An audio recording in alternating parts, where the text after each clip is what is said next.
اعلیٰ حضرت فاضل بریلوی رحمۃ اللہ علیہ اسلام کے بہت بڑے نمائندے، اہل سنت کے ایک بہترین ترجمان اور سلسلہ عالیہ قادریہ کے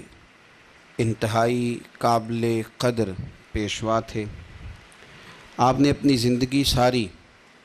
علوم اسلامیہ کی ترویج اور اشاعت میں گزاری۔ آپ نے اسلامی موضوعات کے جتنے بھی پہلو ہیں ان سب پر بڑی سیر اصل گفتگو فرمائی، فقہ پر، تفسیر پر، اصول پر، حدیث پر، ہر چیز پر آپ نے کلام کیا، لیکن جو آپ کا مرکزی نقطہ ہے وہ عشق رسول ہے صلی اللہ تعالی علیہ وسلم۔ یہ مرکزی نقطہ ہے۔ آپ کی ساری تحریریں، آپ کی ساری گفتگو، آپ کا سارا بولنا، سارا لکھنا، وہ جو اس کا مرکزی محور ہے وہ ذات رسالت مآب ہے۔ خود اعلیٰ حضرت فرماتے ہیں ذکر ان کا چھیڑیے ہر بات پر۔ نبی پاک علیہ السلام کا تذکرہ نا ہر بات پر چھیڑ دینا چاہیے۔ فاضل بریلوی رحمۃ اللہ تعالیٰ علیہ فرماتے ہیں کہ میری جان ہے عشق مصطفیٰ اور روز فضو کرے خدا، اور بھائیو جس کو ہو درد کا مزہ وہ ناز دوا اٹھائے کیوں۔ اور پھر کہتے ہیں پھر کے گلی گلی تباہ ہم ٹھوکریں سب کی کھائیں کیوں، اور دل کو جو عقل دے خدا تو تیری گلی سے جائے کیوں۔ تو عشق رسالت مآب صلی اللہ علیہ وسلم فاضل بریلوی رحمۃ اللہ علیہ کی زندگی میں جو آپ نے پیغامات دیے ان کا مرکزی نقطہ ہے کہ حضور سے پیار کیا جائے، نبی پاک صلی اللہ علیہ وسلم سے محبت کی جائے، اور پھر یہ جو نقطہ ہوتا ہے یہ پھر اپنے دامن میں اور بہت ساری چیزوں کو سمیٹ لیتا ہے۔ جب کسی کی ذات سے پیار ہوتا ہے پھر اس کی بات سے بھی پیار ہوتا ہے، جب کسی کی ذات سے پیار ہوتا ہے پھر اس کے شہر سے بھی پیار ہوتا ہے،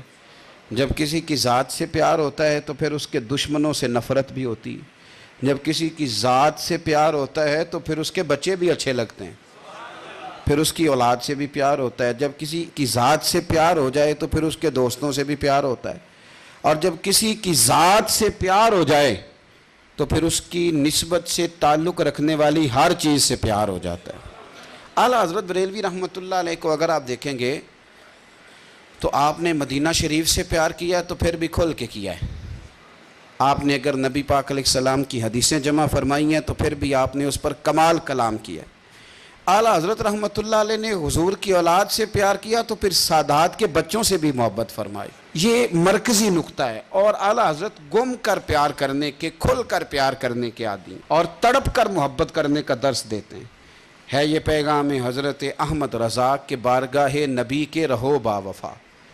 اب جو لوگ اعلیٰ حضرت بریلوی سے پیار کا دعویٰ کرتے ہیں، ان کے سلسلے میں مرید ہونے کا دعویٰ کرتے ہیں، ان سے محبت کا دعویٰ کرتے ہیں، تو سب سے پہلی چیز میرے عزیزو یہ یاد رکھیں کہ جس کو اعلیٰ حضرت سے پیار ہے سب سے پہلے اس کے اندر سے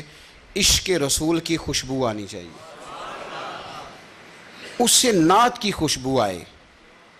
اس سے درود و سلام کے ترانوں کی آواز آئے، یعنی اس کی گاڑی کا بٹن جب بھی دبایا جائے تو کوئی نہ کوئی نعت پڑھنی شروع کر دے، یعنی ذوق ہو۔ اس کے گھر میں جب بندہ داخل ہو تو جو اس نے گھر کے اندر سندڑیاں لگائی ہونا وہاں بھی درود شریف لکھا ہونا چاہیے۔ تو مرکزی نقطہ نبی پاک کی محبت ہے،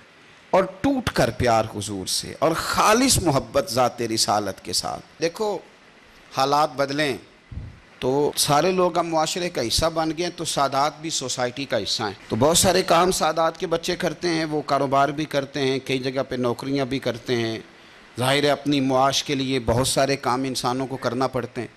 تو ایک چھوٹا بچہ اعلیٰ حضرت رحمۃ اللہ علیہ کے گھر میں نا بطور ملازم کے رکھ لیا گیا تھا، اس کی تنخواہ طے ہو گئی، معاملات سارے طے ہو گئے، اس نے کام ابھی شروع کرنا تھا کہ کسی نے بتا دیا یہ سید زادہ ہے۔ بھئی سادات نوکریاں کر رہے ہیں، ڈیوٹیاں کر رہے ہیں، ہمارے مدرسوں میں پڑھتے ہیں، سارے کام کرتے ہیں، سب کے ساتھ رہتے ہیں، حضور یہ بچہ سید زادہ ہے۔ تو فاضل بریلوی رحمۃ اللہ تعالیٰ علیہ اس بچے کے قریب گئے اور اتحیات کی حالت میں سامنے بیٹھ گئے، کہنے لگے شاہ جی جو ہم نے آپ سے تنخواہ طے کیا نا وہ نذرانہ سمجھ کے ہر مہینے پیش کر دیں گے، لیکن آپ مہربانی کیجئے گا اس گھر کے کسی کام کو ہاتھ نہ لگائیے گا، انشاءاللہ میرے بچے آپ کے بچوں کی نوکری کریں گے، آپ کی انشاءاللہ خدمت کریں گے، روٹی پکا کے پیش کریں گے، کپڑے دھو کے دیں گے، تیری نسل پاک میں ہے بچہ بچہ نور، تو ہے عین نور تیرا۔ تو جو فاضل بریلوی کا ماننے والا ہے وہ کبھی کسی سید کا بے ادب نہیں ہوتا۔ آپ یہ ترازو چھوڑ دیں، یہ بحثیں چھوڑ دیں، یہ جو کہانیاں لوگ سناتے ہیں نا سعودی عرب میں اتنے سید نہیں تو پاکستان میں کیسے ہو گئے، یہ آپ کے کرنے کا کام نہیں ہے، یہ ہمارے کرنے کا کام نہیں کہ ہم تھرمامیٹر لے کے نکلیں کہ کون اصلی سید ہے کون نقلی سید ہے۔ اس نے کہا میں حضور کی اولاد ہوں تو ہماری اولاد بھی حاضر ہے خدمت کے لیے۔ مہربانی فرمائیں آپ۔ سب سے پہلی بات نبی پاک صلی اللہ علیہ وسلم کی نسبت کا احترام، حضور سے پیار جو ہو گیا نبی پاک سے۔ اور سنو، اصلاں نال جے نیکی کریے تو وہ نسلاں تاک نہیں بھول دے، تو سب سے پہلے اپنی زندگی میں حضور کا پیار غالب کریں، غلبہ ہو نبی پاک کی محبت کا، حضور کا پیار آپ کی طبیعت میں چھلکے، ذات رسالت مآب کا نام آئے تو آپ کی آنکھیں ٹھنڈی ہونی چاہیے۔